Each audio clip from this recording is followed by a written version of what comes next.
हाँ, नमस्कार जी। मैं सुरेंद्र शार्दुल आज तुमको एक नई सूचना बताना चाहता हूँ। हमने पहले 2-3 वीडियो बनाए थे, उसमें से हमारे पास मैसेज आए थे कि सर आप यूजीसी नेट के ऊपर बनाइए, जेआरएफ के लिए कितनी उम्र होती है, एग्ज़ाम कब लगती है, क्या सिलेबस होता है, फर्स्ट पेपर का क्या सिलेबस होता है, सेकंड पेपर का किस हिसाब से होता है, कितनी क्या मेरिट टेस्ट रहती है। इस हिसाब से मैं 2 वीडियो बनाए पिछले, उसमें मेरे पास ये मैसेज आए हैं, तो मैं सोचा चलो इसके ऊपर आज एक वीडियो बनाता हूँ कि यूजीसी नेट की कब एग्ज़ाम लगती है, इसका सिलेबस क्या होता है, कैसे निर्धारित होता है, और जो एग्ज़ाम पैटर्न होगा उसका टाइमिंग कितना होता है। तो मैं आपको बता रहा हूँ आज यूजीसी नेट के बारे में। यूजीसी नेट अभी हाल ही में दिसंबर 2023 का रिजल्ट आ चुका है, और अब जो नई एग्ज़ाम होगी वो जून 24 में होगी, जून 2024। ये यूजीसी जो नेट की होती है, ये एग्ज़ाम वर्ष में 2 बार की जाती है, यानी कि एक वर्ष में इसकी एग्ज़ाम 2 बार होती है। एक होती है जून में और दूसरी होती है दिसंबर में, यानी कि नवंबर में भी हो सकती है, दिसंबर में। इस वजह इसकी एग्ज़ाम एक वर्ष में 2 बार होती है। अब जो पहले इसकी एग्ज़ाम होती थी वो सीबीएसई, यूजीसी, लेकिन अब एग्ज़ाम यूजीसी ने इसको कराने का, जो एग्ज़ाम कराने का है वो जो एनटीए को दे दिया है कि एनटीए एक नेशनल टेस्टिंग एजेंसी है, ये इसकी एग्ज़ाम कंडक्ट कराएगी। एनटीए का काम क्या है? केवल एग्ज़ाम कराना। एनटीए एग्ज़ाम करवाती है, रिजल्ट एग्ज़ाम कराने के बाद में रिजल्ट यूजीसी को शेयर कर देती है। केवल एग्ज़ाम करवाती है और रिजल्ट यूजीसी को शेयर कर देती है। अब बहुत से लोग कंफ्यूज होते हैं कि सर इसको यूजीसी नेट या एनटीए यूजीसी नेट है। ये आप बोल सकते हो एनटीए यूजीसी नेट बोल सकते हो, वैसे ये यूजीसी नेट ही होती है। एक होती है यूजीसी नेट, एक होती है सीएसआईआर नेट, जो साइंस का स्टूडेंट होता है उसके लिए होती है सीएसआईआर नेट, और जो आर्ट्स होती है उसके लिए यूजीसी नेट। अब इसमें क्या सिलेबस है, कौन एग्जाम दे सकता है, कौन नहीं दे सकता, ये आपको बताना जरूरी है। इसमें 2 होते हैं, जैसे कि एक तो होगी असिस्टेंट प्रोफेसर के लिए क्वालिफिकेशन होता है, एक होता है जेआरएफ के लिए, आरएफ, एक केवल असिस्टेंट प्रोफेसर। जी, जेआरएफ कौन कर सकता है, असिस्टेंट प्रोफेसर कौन बन सकता है, इसके लिए आपको अलग अलग एज लिमिट दी होती है। जैसे कि असिस्टेंट प्रोफेसर के लिए कोई उम्र, तब तक आप एग्जाम देने की उम्र होती है तब तक आप इसके लिए दे सकते हो। लेकिन जेआरएफ के लिए पिछली जून जो दिसंबर 2022 में जो नया नोटिफिकेशन आया है उसके तहत उम्र को थोड़ा कम किया गया है। पहले 31 साल थी, अब इसको कम करके अब 30 साल कर दिया गया है, 30 साल कर दिया गया है। लेकिन ये जनरल के लिए और ईडब्ल्यूएस इनके लिए 30 साल है। इसके अलावा ओबीसी जिनका प्रमाण पत्र सेंट्रल का है उनके लिए 5 साल की छूट है। एससी एसटी इनके लिए 5 साल की छूट है। जनरल ईडब्ल्यूएस के लिए 30 साल है। इसके अलावा जिनका ओबीसी का प्रमाण पत्र है वो उनको 5 साल की छूट है, जिनका सेंट्रल का है, और इसके अलावा एससी एसटी को भी 5 साल छूट है। यानी कि आपकी उम्र 35 साल तक है एससी एसटी, तो आप जेआरएफ 35 साल तक निकाल सकते हो। और जो जनरल कैटेगरी से और ईडब्ल्यूएस कैटेगरी से हैं वो 30 साल तक इस जेआरएफ निकाल सकते हैं। और असिस्टेंट प्रोफेसर की कोई उम्र नहीं है, यानी कि आदमी एग्जाम देता है और उसकी जेआरएफ होती है, जेआरएफ के साथ साथ उसको असिस्टेंट प्रोफेसर की भी डिग्री मिलती है। यानी कि जेआरएफ असिस्टेंट प्रोफेसर, उसमें लिखा होता है क्वालिफिकेशन में, या जेआरएफ की और असिस्टेंट प्रोफेसर की अलग अलग कट ऑफ हो जाती है। जैसे कि पहले जाती है केवल असिस्टेंट प्रोफेसर की, उसके बाद में जाती है कट ऑफ जेआरएफ की असिस्टेंट प्रोफेसर से हाई क्वालिटी जाती है। असिस्टेंट प्रोफेसर और जेआरएफ, जिनकी जेआरएफ होती है उनको असिस्टेंट प्रोफेसर की डिग्री साथ मिल जाती है, लेकिन जिनकी केवल असिस्टेंट प्रोफेसर होता है उनको जेआरएफ नहीं दिया जाता है। इसमें मेरिट का फर्क पड़ता है। इसमें से असिस्टेंट प्रोफेसर में जितने भी एग्जाम देते हैं कैंडिडेट, जितने भी एग्जाम देते हैं उनमें से केवल 6% को दिया जाता है असिस्टेंट प्रोफेसर के लिए, और जेआरएफ के लिए मात्र 3%। जेआरएफ केवल 3% की करवाई जाती है जितने भी एग्जाम देते हैं। ये तो थी आपकी उम्र सीमा, कौन एग्जाम दे सकता है, कितनी उम्र होनी चाहिए जेआरएफ के लिए और असिस्टेंट प्रोफेसर के लिए। इसके बाद में आता है कि एग्जाम कौन दे सकता है। जिनकी पीजी हो गई वो दे सकते हैं, जिनकी पीजी हुई वो दे सकते हैं, नहीं दे सकते। पीजी पोस्ट ग्रेजुएशन बोले तो एमए, एमएससी, एमकॉम, एमएमएल।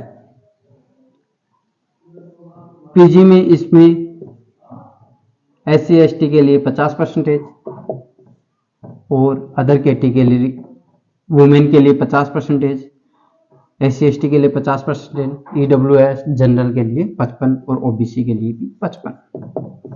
अगर ये आपके पास है तो आप यूजीसी नेट का फॉर्म लगा सकते हो।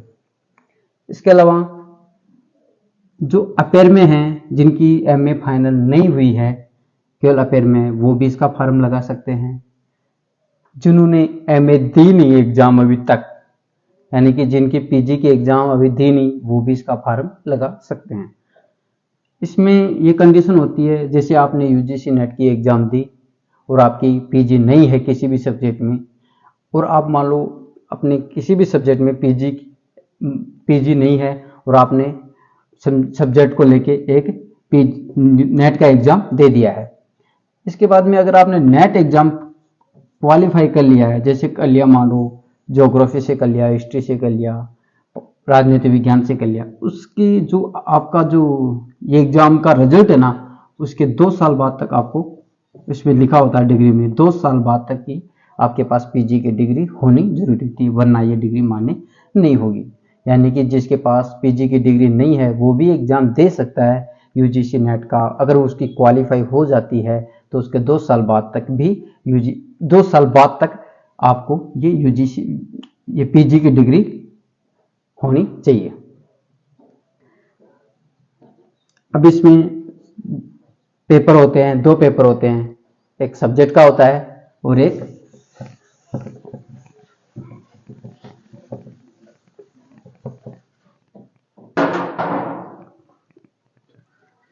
इसमें 2 पेपर होते हैं, एक सब्जेक्ट का, और जो फर्स्ट पेपर होता है ये होता है शिक्षण एवं शोध अभिक्षमता का। फर्स्ट पेपर होता है शिक्षण शोध अभिक्षमता का।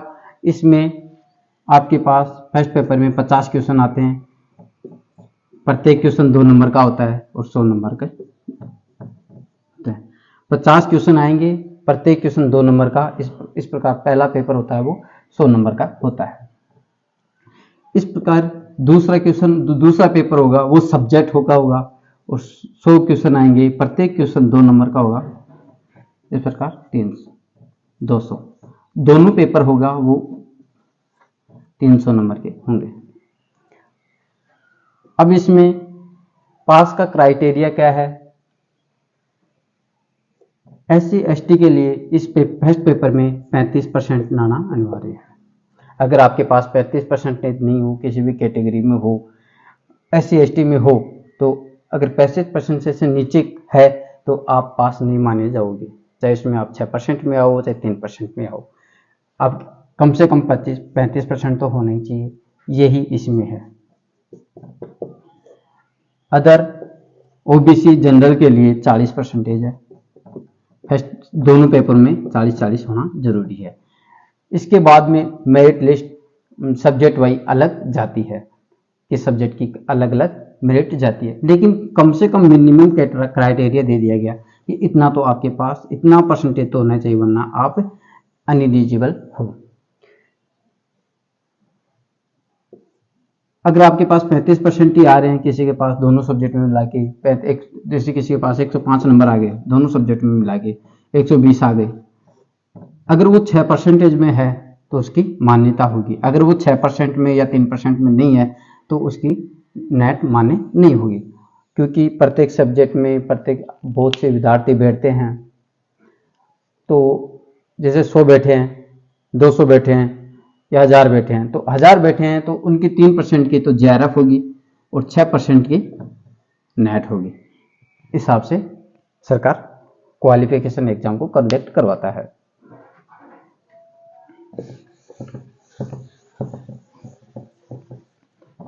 जो फर्स्ट पेपर होता है 100 दबी क्षमता का, इसमें फर्स्ट पेपर में 10 टॉपिक होते हैं आपके, और 10 टॉपिक में प्रत्येक में से 5 क्वेश्चन आते हैं। इस प्रकार फर्स्ट में 50 क्वेश्चन आते हैं।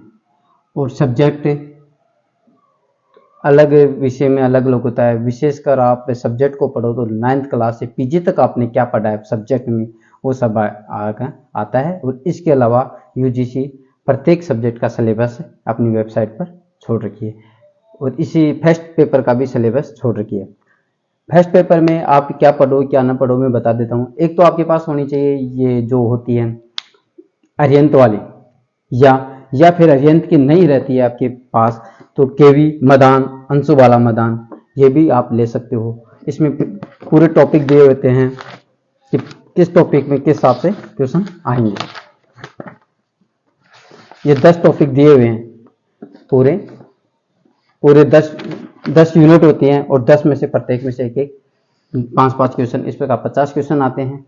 और विशेष रूप से केवल किताब से ही नहीं, अगर आप इस फर्स्ट पेपर को क्वालिफिकेशन करना चाहते हो तो इसी के साथ यूथ पब्लिकेशन या किसी और कोई भी हो पब्लिकेशन, उसका जो पहले के क्वेश्चन आए हुए हैं वो आप जरूर निकालिए। अगर आप पहले के आए हुए क्वेश्चन नहीं निकालते हैं ना, तो आपको क्वेश्चन के स्तर का मालूम नहीं चलेगा कि किस प्रकार के क्वेश्चन एग्जाम में आते हैं। यही सेकंड पेपर में था जो सब्जेक्ट का होता है, सब्जेक्ट में भी होता है, आपको पहले के पेपर निकालने होते हैं। पहले के पेपर नहीं निकालोगे जो आए हुए हैं, जो पहले एग्जाम कंडक्ट करा चुका है UGC, उनके पेपर 10 साल के 5 साल के, ये पेपर नहीं निकालोगे तब तक आपको पेपर का स्तर नहीं होगा।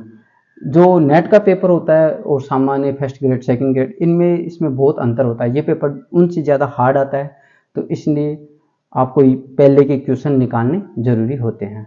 अभी हाल ही जो एग्ज़ाम होगी वो जून 2024 में, वो 10 जून से स्टार्ट हो रही है, 10 जून से स्टार्ट हो जाएगी। तो अभी उसके फार्म फरवरी या मार्च फर्स्ट वीक में आ जाएंगे। तो आप सभी से मेरा निवेदन है कि इस एग्ज़ाम को दें और इस स्तर से आप तैयारी करें कि फर्स्ट टाइम में नेट हो JRF निकालने की कोशिश करें। इतना हार्ड भी नहीं होता है एग्ज़ाम, आप निकाल सकते हैं। ध्यान रखना होता है फर्स्ट पेपर का, जिसका फर्स्ट पेपर में स्कोर बढ़िया होता है वो इस एग्ज़ाम को जरूर निकाल सकता है। इसमें मिनिमम आपको SC ST है तो 18 क्वेश्चन करने होते हैं, और जनरल है तो 20 क्वेश्चन। इतने अगर आपके सही हैं, लेकिन जिसके 25-30 के बीच में क्वेश्चन है वो इस एग्ज़ाम को निकाल सकता है, इतना हार्ड नहीं होता। और इसी के साथ सेकंड पेपर में भी होता है, वो सब्जेक्ट स्पेसिफाई होता है। पहले के पेपर आप निकालोगे तो आपके क्वेश्चन के स्तर का मालूम चल जाएगा किस प्रकार का क्वेश्चन आता है। धन्यवाद। इसी के साथ नमस्कार।